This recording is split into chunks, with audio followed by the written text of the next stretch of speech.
So guys, this is fight week. Volkanovski versus Ilia Topuria की एक ज़बरदस्त fight होने वाली है इस वीक। इसी फाइट को लेकर थोड़ा सा और हम डीपर डिस्कशन करेंगे। बहुत सारे इंटरव्यूज़ आए वोल्कनोव्स्की के, टोपुरिया के भी काफ़ी इंटरव्यूज़ आए इस बीच में। लेट्स टॉक अबाउट कि क्या क्या इस इंटरव्यू में उन लोगों ने कहा एक दूसरे के बारे में, फाइट का बिल्डअप कैसा हो रहा है, हाइप क्या है फाइट की, फैंस कैसे एक्साइटेड हो रहे हैं और फैंस के दिमाग में क्या क्या क्वेश्चन है इस फाइट को लेके। इस सब को हम इस वीडियो में डिस्कस करेंगे। तो वीडियो को लाइक कर लो, चैनल को सब्सक्राइब कर लो। Let's begin. वोल्कनोव्स्की का ESPN इंटरव्यू देख रहा था। वोल्क ने इलिया के बारे में बोला कि he is too confident, he hasn't proven as much. अभी तक इतना कुछ बड़ा फाइट नहीं खेला है, लेकिन कॉन्फिडेंस उनका स्काई रॉकेट कर रहा है। उनको डिल्यूजनल तक कह दिया। Is टोपुरिया really delusional? Is he just being like cocky confident? लेकिन वोल्क ने इलिया के बारे में ऐसा कहा क्यों? सो अगर आप अपडेटेड नहीं हो इन सारी चीज़ों से तो आपको पता होना चाहिए कि इलिया ने इस फाइट के पहले ही अपने इंस्टाग्राम को अपडेट कर दिया है as a UFC world champion, और उसमें उन्होंने अपना विन रिकॉर्ड भी 15-0 लिखा है। अभी तक उनका 14-0 है विन रिकॉर्ड, लेकिन उन्होंने इस फाइट को ऑलरेडी विन किया हुआ प्रेडिक्ट करके 15-0 लिख दिया है। So that is a sign कि you are being extremely confident about the fight, और इसमें कोई बुरी बात नहीं है। Everyone wants to win the fight. It's when you put this out so publicly. फिर दूसरी चीज़ जो इलिया ने खुद अपने इंटरव्यू में कही कि when he wins the title he is not going to give any opportunities to guys like Volk, Rodriguez, Brian Ortega, इन सारे फाइटर्स, मैक्स हॉलोवे को भी उसमें इंक्लूड किया था। इन सारे फाइटर्स को कोई अपॉर्चुनिटीज नहीं देंगे, उनको कोई रीमैच नहीं देंगे and they can all go retire. इतना ही नहीं काफ़ी था, तो इलिया ने अपने इंस्टाग्राम पे आप जाके उनके देखना, he is filming a whole documentary जिसको कि वो रोड टू UFC बेल्ट कह रहे हैं, और काफ़ी एपिक तरह की डॉक्यूमेंट्री है। अगर आप जाके देखोगे तो बहुत ही अच्छी प्रोडक्शन क्वालिटी है। इट रियली लुक्स की एक मूवी हाई क्वालिटी की वो फिल्म कर रहे हैं। और एरियल हलवानी ने जब उनसे एक क्वेश्चन पूछा कि how big is your social media team, तो उन्होंने कहा कि लगभग 14 से 15 लोग उनके सोशल मीडिया अकाउंट को मैनेज कर रहे हैं और उसको प्रमोट कर रहे हैं, which is quite a big number. Usually 3-4 लोग भी अगर होते हैं तो इट्स अ बिग टीम, लेकिन 14-15 की टीम तो that's insane for a fighter जो अभी तक UFC चैम्पियन भी नहीं है। और यही बात वोल्कनोव्स्की ने भी उठाई कि उनका ये कॉन्फिडेंस, वो ओवर कॉन्फिडेंस इसलिए समझ रहे हैं क्योंकि he has not backed it up yet. उनके ओपोनेंट्स का कैलिबर अभी तक उतना हाई नहीं है जितना कि खुद वोल्क का है, लेकिन इलिया ने अभी तक वो रेज्यूमे बिल्ड नहीं किया है, और इसीलिए लोगों को लग रहा है कि जब वो इतना कॉन्फिडेंट और श्योर साउंड करते हैं, सो ये कॉन्फिडेंस नहीं होके बल्कि ओवर कॉन्फिडेंस है इनका।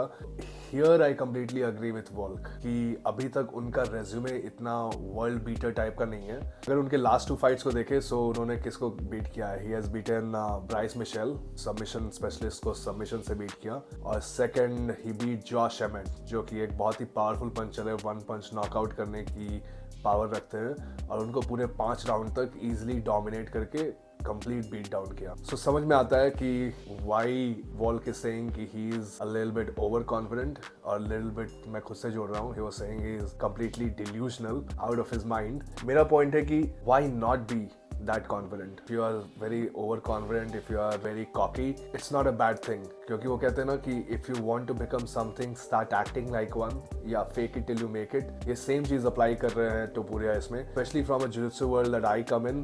मैंने ये चीज़ पहले भी होते हुए देखी है। Anyone who does jiu-jitsu knows Gordon Ryan, and Gordon Ryan इसके एक प्राइम एग्जाम्पल है। वो तो इस लेवल तक जाते थे कि he used to say कि हाँ, I don't even want to come and fight in the world championship, just send the check back to me, क्योंकि I know कि I'll destroy everyone, and he really goes and destroys everyone in the world। Ilia Topuria is just using the same playbook. He is using the playbook of Gordon Ryan, he's using the playbook of Conor McGregor। Conor McGregor बहुत famous थे इसके लिए। He used to predict his fights, round 1 में finish कर दूंगा, round 2 में finish कर दूंगा। Jose Aldo fight, Chad Mendes fight, जिसने उन्हें मिस्टिक मैक का टैग दिया, उस समय उनके स्टार पावर को, उनके लेगेसी को एकदम आसमान तक चढ़ा दिया।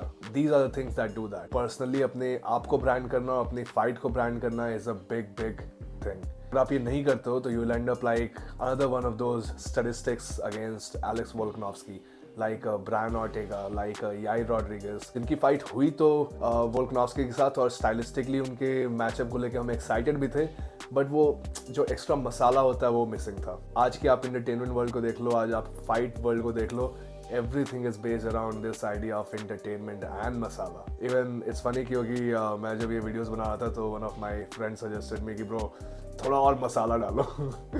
So definitely I'll try to do that as much as possible. लेकिन इस context में I think it is good. People want that masala, people want that entertainment. And see now कि अब हम लोग कितना excited हैं. हम लोग इस बात पे बात कर रहे हैं कि why he's so overconfident. ये overconfidence या delusion, it's all good until he backs it up. और वही मैटर करेगा. एंड आई एम श्योर कि he is preparing for that. और आप ये हाफ एस करके नहीं कर सकते, आपके अंदर से नहीं आएगा वो चीज़. एंड दैट्स वाई टोपुरिया ने कहा भी कि I have given everything in my training camp, I have given my 100% and I will have no regrets later even if I lose the fight. इसी तरह की championship mentality होती है कि you do your best and then you add some extra masala on it and that is the recipe of success. सिर्फ एक problem है इस अप्रोच से, it's high risk high reward. High reward क्या है कि if you win now, Topuria will emerge as the biggest superstar in MMA. उनसे बड़ा कोई सुपरस्टार नहीं होगा इस पॉइंट पे. If he beats Volkanovski after saying all that crap, after releasing his documentary, I think उनका हाइप सेम लेवल पे होगा जो कॉनर का था व्हेन ही बीट होजे ऑल्डो. और फ्लिप साइड क्या है? फ्लिप साइड है कि if he loses he will become an instant meme. जैसे हम वो ट्रैश टॉक गॉन रॉन्ग वाला कॉम्पाइलेशन वीडियोस देखते हैं, आई थिंक इलिया टोपुरिया का नाम उसमें उस लिस्ट में सबसे ऊपर आएगा. लाइक काउंटडाउन में 5 4 3 2 1 and number 1 guy will be Topuria. So ये रिस्क है. But the reward on the other side is becoming a superstar. So I think कि वो reward सबसे बड़ा है. हाँ, you'll become a meme. It's fine. Everyone becomes a meme in today's world. सबका meme बनता है. A lot of people are asking, is Volkanovski too old? क्योंकि अब वो 36 साल के शायद हो जाएंगे इस फाइट के समय. और एक interesting statistics में देख रहा था माइकल बिस्पिंग के पॉडकास्ट पे he mentioned in total 33 fights जो चैंपियनशिप जो टाइटल के लिए अभी तक हुई है UFC में, उसमें 35+ champion has lost 33 times. So 33 bar they have tasted defeat और सिर्फ 2 बार जो 35+ champion है they have won, especially in the weight classes which is from bantamweight to all the way to welterweight. मतलब ये छोटे weight classes में most of the champions who are 35 year plus have lost. क्या walk भी एक another statistic बन जाएंगे? ये लोगों का क्वेश्चन है. सारी चीज़ें फन होती है, ये स्टैटिस्टिक्स फन के लिए अच्छे हैं. लाइक ये हो गया ड्रेक्स कर्स हो गया, UFC गेम का पोस्टर कर्स था. As humans what we do is कि हम लोग हर चीज़ में एक मीनिंग, एक कनेक्शन फाइंड करने की कोशिश करते हैं. और इसलिए आप देखोगे कि ये न्यूमरोलॉजी इतनी पॉपुलर है जिसमें लोग अपने बर्थ डेट को ऐड करके, बर्थ मंथ को ऐड करके और इसी तरह के और बुलशिट को ऐड करके कुछ ना कुछ पॉइंट प्रूव करने की कोशिश करते हैं या किसी चीज़ को एक्सप्लेन करने की कोशिश करते हैं. आई थिंक कि हर फाइट इज डिफरेंट और स्टाइल्स मेक्स फाइट्स, जैसा कि बहुत बार लोग बोलते भी हैं. वोल्क बीइंग ओल्ड और नॉट मैटर नहीं करेगा. He is in his peak physical shape. एक अच्छा ट्रेनिंग कैंप किया उन्होंने और फाइट के दिन क्या होगा that will depend on how he performs. If he loses people will say कि हाँ वर्क कर गया. If he wins then people will just disregard it as if it does not work. और next बार जब कोई और champion fight करेगा then it will come up again. So I don't put a lot of value into this. I'm sure Drake does not put a lot of value into this. इसलिए Drake हर बार जब उनका बंदा हारते रहता है फिर भी वो $500,000 $700,000 जैसे बिग अमाउंट डालते रहते हैं. MMA इतना अनप्रेडिक्टेबल है कि कुछ भी हो सकता है. So you can never say anyways. Another doubt which a lot of people have is कि is Volk coming back too soon? Is it too soon? October में I guess he got knocked out, right? October UFC 294 and he's coming back for UFC 298. So in total 4 महीने का gap है. पहले 297 में होना था but they shifted it to 298 for the same reason कि ये गैप ज़्यादा हो. और किसी भी नॉकआउट के बाद आई थिंक कि जो मेडिकल सस्पेंशन मिलता है वो 1-1.5 महीने से 2 महीने के बीच का होता है. in which you are advised not to fight again. और जो complete rest होता है वो I guess होता है 3 to 4 weeks जब आपको ग्लव्स भी नहीं पहनना, आप मूव भी नहीं करना, आपको बहुत ही और depends also on the severity of the knockout कि कितना खतरनाक नॉकआउट हुए थे आप. Were you knocked out cold, were you just dazed, flash knockout, ऐसी चीज़ें. बेस्ट एग्जांपल हमारे पास है अभी एलेक्स परेरा का. तो परेरा UFC 287 में आदेसान्या से नॉकआउट होते हैं and that was a brutal knockout. And then just within 3 months he fights again. इस बार even in a bigger weight category जब थ्रेट ज़्यादा होता है नॉकआउट होने का, against a guy like Jan Blachowicz and he wins that fight. और Jan Blachowicz का हमें पता है कि punching power कितना heavy होता है and he survived that. 4 महीने is more than enough time for Volk to be back. हाँ, लेकिन problem क्या होगी कि he will have doubts एक बार जब भी आप कभी इस तरह से नॉकआउट होते हो तो आपके माइंड में, और स्पेशली आप अगर कभी नॉकआउट नहीं हुए इसके पहले, तो इन योर माइंड जो लेवल ऑफ इनविंसिबिलिटी आप फील करते हो कि yes I can walk through punches, I can take even big shots and counter on my own, जो कि वोल्कानोव्स्की के गेम का एक बहुत ही बड़ा हिस्सा था, वो अब नहीं रह पाएगा. लाइक उतना कॉन्फिडेंस उनको नहीं आ पाएगा. And he will always have a doubt कि what if this punch actually takes me out. So ये एक डिफरेंस होगा, and I think that's a big difference. I think that mentality when it flips, when it changes, it's a big difference. लेकिन अब देखना होगा कि इतने बड़े चैंपियन है वोल्क, और वो इस चीज़ को कैसे हैंडल करते हैं. How does he get past it? If he can get past that, यही उनके ग्रेटनेस का ट्रू टेस्ट होगा as an athlete and as a human as well. Alright, so thoughts on fight. So ये interesting है क्योंकि पहले जो मेरे मन में मैं सोच रहा था वो 70-30 टाइप का था कि 70% Volk is winning it and 30% टोपुरिया के पास चांस हो सकता है because of his knockout power and everything. फिर मैंने Volk की जो सारी मैक्स हॉलोवे वाली फाइट्स थी उसको एक बार फिर से देखा just to see कि how often does he gets hit, क्योंकि उनका स्टाइल ऐसा है, he will move in and out of pocket very easily, जिससे कि वो elusive रहते हैं थोड़ा. But when he gets in he does get hit quite a lot. और मैक्स ने उनको एक बार हेड किक से भी कैच किया था, विच एवरीवन नोज. लेकिन उसके अलावा भी he gets hit by the punches. And I am not saying कि you can be Muhammad Ali and not even get touched. Even Muhammad Ali got touched, but he takes big shots to his head. और जो अभी last point मैंने बात किया कि earlier उनका mindset ऐसा था, he had never gotten knocked out, so he used to not even think about it. Second thought भी नहीं आते थे. Like when Max Holloway kicked him, he just took a knee to the ground and immediately got back up, and उसके बाद उन्होंने ऐसे fight किया ऐसे कुछ हुआ ही नहीं, किसी ने उनको चाटा मारो, ऐसा फाइट किया.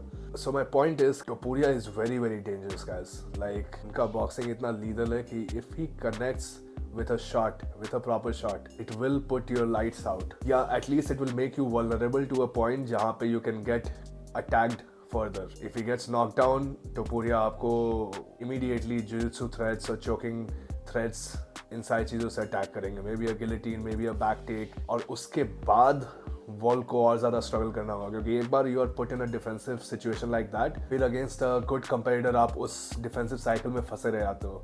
It's very difficult to get out. और टोपुरिया की एक चीज़ अच्छी है कि he can keep switching between submissions. उनके UFC डेब्यू का ये फाइट था in which he came in on a short notice and he tried very hard to submit this guy. हालांकि वो सबमिट नहीं कर पाया, but what you could see in that whole fight कि he kept chaining different submissions, different attacks, and I'm sure कि उस 3-4 साल से पहले अभी तक उनका जिu-jitsu और high level हो चुका होगा. He has developed more better attacks, more lethal attacks.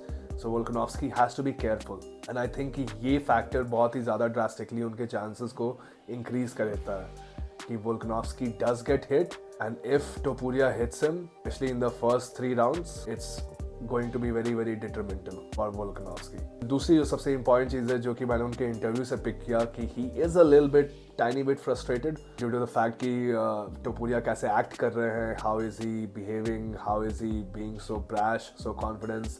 उनको बिल्कुल completely ignore कर रहे हैं Topuria, ऐसे कि हाँ it's an afterthought, he has already won the belt. And there is like एक underlying current, underlying feeling in Volkanovski कि I will come and dominate this guy and I'll show him who I am as a champion. ये गंदा mindset नहीं है, लेकिन मेरे को ऐसा फील होता है, I am feeling this, कि जब वोल्कानोव्स्की आएंगे he will try to be a little bit more aggressive. Usually जितने भी वो जैसे calculated fight करते हैं उससे थोड़ा ज़्यादा aggressive होंगे just to prove a point, and I think that increases the window of opportunity for Topuria. Topuria के against जब भी कोई excessive risk लेता है Topuria can really put them out. इससे उनका चांस कुछ और ज़्यादा हो जाता है. So instead of saying 70-30, I will now say fuck it. Let's go Topuria. I really want that guy to make history. इतना सब कुछ कहने और करने के बाद I think that if he wins, sport के लिए काफ़ी अच्छा होगा. Volkanovski has already paid his dues, done everything. He's already a superstar. He will always be one of the best featherweight of all time. लेकिन अब time है टोपुरिया का, and I'm backing Topuria for this one now. टोपुरिया के favour में I'm going 60-40 this time. I think कि टोपुरिया उनको take out कर सकते हैं, स्पेशली आफ्टर ये जो मेंटल बैटल वो खेल रहे हैं. I'm switching teams guys, I'm sorry, but Ilia Topuria for the win. Over and out. As an MMA coach and student of the game, ये videos बनाना मेरे लिए एक passion वाला काम है. So please support me, like and share the video, subscribe to the channel, help me reach 100k subscribers this year. Thank you for watching. Peace out.